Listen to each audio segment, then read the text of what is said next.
বোনেরা বিড়ি বাঁধছে, এই পয়সাটাকে হালাল বলেন? আজকে আমরা আমাদের মা বোনদেরকে আমরা বিড়ি বাঁধতে লাগিয়ে দিয়েছি এবং আমরা কি করছি, আমাদের মা বোন মহিলা সমিতি করছে। আচ্ছা বলেন, এইগুলি কি হালাল? এইগুলি সমস্ত হারাম।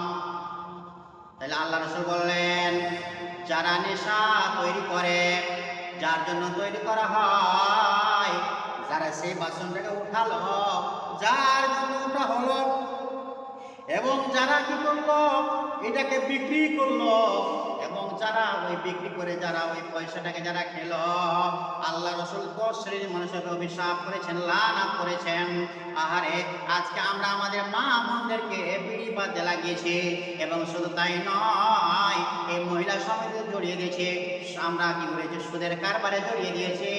আল্লাহ রাসূল বলেন, হারাম আল্লাহু রিবা ওয়ারবি সাদাকা, আল্লাহ রাব্বুল আলামিন সুদকে হারাম করেছেন, এবং সেই আপনার সুদকে আল্লাহ রাব্বুল আলামিন হারাম আল্লাহু রিবা ওয়া হালাল্লাহুল বাই'a ওয়া হারামার রিবা, আল্লাহ রাব্বুল আলামিন ব্যবসা হালাল করেছেন এবং সুদকে হারাম করেছেন। আল্লাহ তাবারাক ওয়া তাআলা বলেন, ইয়া মাশারা শাবাব মান ইসতাতা মিনকুমুল বাত ফালিয়াতাযাওয়াজ ফাইলাম ইয়াস্তাতি আস-সাওমু লিফাইনাহু বিদা। আল্লাহ রাব্বুল আলামিন বলছেন, ওরে যুবকের দলেরা, তোদের যদি ক্ষমতা থাকে তবেই তোরা বিবাহ করবি, তোদের যদি ক্ষমতা না থাকে তোরা বিবাহ করিস না, বিবাহ করবি না। তোরা রোজা রেখে তোদের জীবনটাকে ক্ষয় করে দে, তোদের যে জৈবন ক্ষমতা আছে, শক্তি আছে, সেটা তোর ভগ্ন হয়ে যাবে, কমজোর হয়ে যাবে, তবু তোরা বিবাহ করবি না। আপনি বিবাহ করে আপনি চাইছেন আপনার স্ত্রীর কামাই খেতে, আপনি কি কাপুরুষ? কেন আপনি বিবাহ করেছেন? ইনকাম করা দেখতে হলে একজন পুরুষের জি, একজন পুরুষ ইনকাম করবে, স্ত্রীকে ইনকাম করার কথা বলা হয়নি।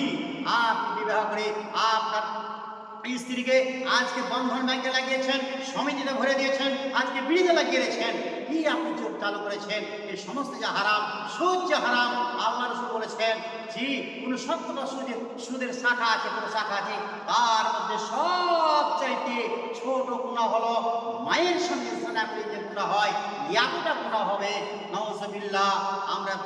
আমরা বুঝতেই পারছি না যে সুদটা কি জিনিস। আজকে আমরা আমাদের মা বোনকে বিক্রি করেছি। দেখেন, এইগুলো হলো কি আমেরিকার চক্রান্ত, যে মুসলমানের মেয়েরা ঘরের মধ্যে থাকবে আর হিন্দুদের মেয়েরা বাইরে ঘুরবে, সামথিং কিছু অর্থের লোভে আজকে আমাদের মা বোনকে বাড়ি থেকে বের করে দেওয়া হয়েছে। মাথায় কাপড় থাকে না, আর একটা ব্যাগ নিয়ে ঝুলাতে, আর অফিসের সামনে হেসে কথা বলে, আর কত রকমের রং বেরঙের কথা। আর আপনি কাপুরুষ, আপনি মাঠে ঘাটে কাজে যান, আর আপনার স্ত্রী টাউন বাজার মার্কেটে একা ঘুরে বেগ ঘাড়ে মাথায় কাপড় দেয় না। কি সুদের যে কারবার হারাম, বিড়িটা যে আপনার জন্য হারাম, এইগুলো হারাম। অতএব একজন পুরুষকে দেখতে আছে, পুরো ইনকাম করবে, আর তার ইনকামে তার স্ত্রী কি করবে, সংসার মেনটেন করবে, সংসার চালাবে। খাদেমের বিভাগ হচ্ছে একজন মহিলার, এবং ইনকামের ট্যাক্স হচ্ছে একজন পুরুষের। অতএব পুরুষ, তোমার সমস্ত দায়, যতগুলি পাপ আছে, যতগুলি গুনাহ আছে, একজন পুরুষের হয়ে যাবে। কারণ তোমার শক্তি ক্ষমতা ছিল না, কেন যে বিবাহ করেছ? আর বিবাহ করে তুমি তোমার স্ত্রীকে সমিতিতে নাম দিয়েছ, জাহান্নামের খাতায় নাম দিয়েছ, আর তারা সমিতিতে যায় 2 টাকার হারে টাকা নিয়ে আসে, আর সমাজে 10 টাকা আর 8 টাকার হারে সুদের কারবার করে, আর আপনি সেই টাকা ভক্ষণ করেন, খুব মজা লাগে। এইগুলি যে হারাম।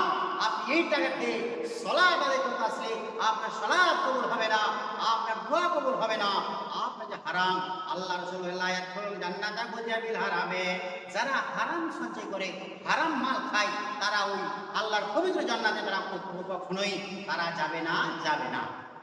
অতএব আমি বলবো যুবকদেরকে এখনই সতর্ক হন, এখনই সতর্ক হয়ে যান। এই সুদের কারবার, আপনার স্ত্রীকে, আপনার মেয়েকে ছাড়ান, এবং যে বিড়ি বাঁধছে এটাও আপনারা বন্ধ করেন, ছাড়েন।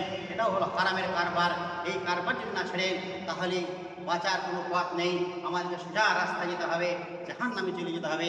এই যে নেশা, দেখেন, যেই জিনিসটা খাওয়া হারাম, তাকে বিক্রি করা হারাম, তার পয়সা খাওয়া হারাম। আল্লাহ রাসূল 10 প্রকারের মানুষ সামনে লানাত করেছেন, অভিশাপ দিয়েছেন যে যারা কি করে এটাকে তৈরি করে বা বায়ু হওয়া এবং যারা বিক্রি করে বা আকাল সামানো হওয়া ওই পয়সাটা যারা খায়, আমরা বিড়ি বেঁধে আমরা ওই পয়সাটা আমরা খাই উপার্জন করি, এটাও হচ্ছে হারাম। অতএব এটাও করা যাবে না, এটা হচ্ছে নেশা। এটা কি নেশা।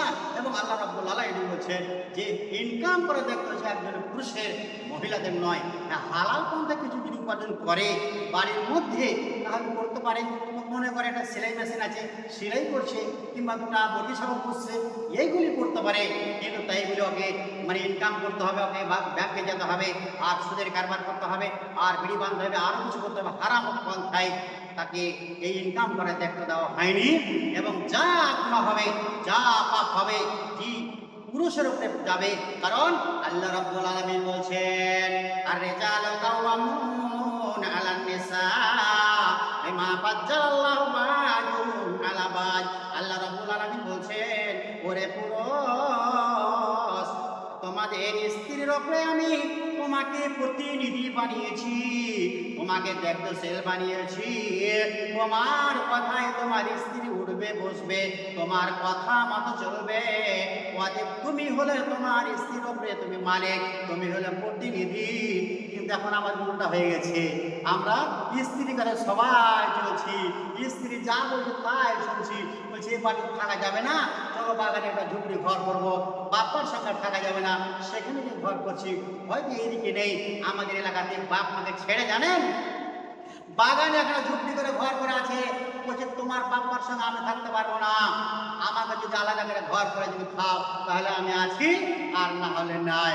পুরুষ এবার মেয়ে যদি কথা না শুনতে যেতে আসছে না, তখন সে বাগানে ঘর করে একা নির্জনে থাকে, সে বাইরে থাকে, স্ত্রী একা জঙ্গলে বাগানে বাস করে। চিন্তা করছেন আমরা স্ত্রীর কথা আমরা চলি, স্ত্রীর কথা শুনি, কিন্তু স্ত্রী আমাদের কথা শোনে না। সমস্ত এটা হচ্ছে উল্টো, এবং এটা হচ্ছে একটা কিয়ামতের আলামত। তাহলে এক পুরুষ হচ্ছে স্ত্রীর প্রতিনিধি, যে স্ত্রীকে যেভাবে চালাবে সেইভাবে চলতে হবে। এবার হ্যাঁ, যদি কোনো পুরুষ পাপের দিকে যদি মানে পাপের সাথে ফোন করে, আদেশ করে, পাপের কাজে যাওয়া যাবে না। যেমন করে চ আজকে মেলা দেখতে চ, স্ত্রী যাবে না। আর চল আজকে সিনেমা দেখতে যাবো না, এই পাপের কাজে যাওয়া যাবে না। কিন্তু যতক্ষণ ভালো উপদেশ দিবে, ভালো কথা বলবে, আর যদি স্ত্রীকে পুরুষের কথা মানতে হবে। সম্মানিত উপস্থিতি, আহা, এবং আল্লাহ রাসূল বলেছেন যারা এই মদ পান করে কিয়ামতের ময়দানে, তাদেরকে আল্লাহ রাব্বুল আলামিন সেই দিন কিয়ামতের ময়দানে মানে জান্নাতের শরাব পান করা দেওয়া হবে না, তাদেরকে সেখানে যেতে দেওয়া হবে না। এবং তাদের জন্য খাদ্য হবে, তাদের জন্য খাদ্য হবে সেই ইল্লা হামিম ওয়া গাসসাকা, জাহান্নামীদের যে পুজ ও রক্ত আপনার গলে গলে গলে একটা হাউদে জমা থাকবে। এই রক্ত এবং পুজ ওই নেশাদার মানুষদেরকে পান করা হবে। আর যখন পান করবে, লাড়ে বুড়ি সব পায়খানার তার দিয়ে বেরিয়ে চলে যাবে। সম্মানিত উপস্থিতি, অতএব এখন থেকে আমাদের সচেতন হতে হবে। মা বোন, আপনারা এই বিড়ি বাঁধা ছাড়েন, এটা হচ্ছে হারামের পয়সা। এবং পুরুষ যুবক কিন্তু সাবধান, সতর্ক হয়ে যাও। ইনকাম করা দেখতে হচ্ছে তোমার, অতএব তুমি ইনকাম করবে, তোমার ইনকামে তোমার স্ত্রী সংসার চালাবে। সে তাকে খাদেমের বিভাগ দেওয়া হয়েছে, বাড়ির বিভাগ দেওয়া হয়েছে। অতএব তোমার ইনকামে তোমার স্ত্রী সংসার চালাবে। অতএব ইনকাম করা দেখতে হচ্ছে তোমার।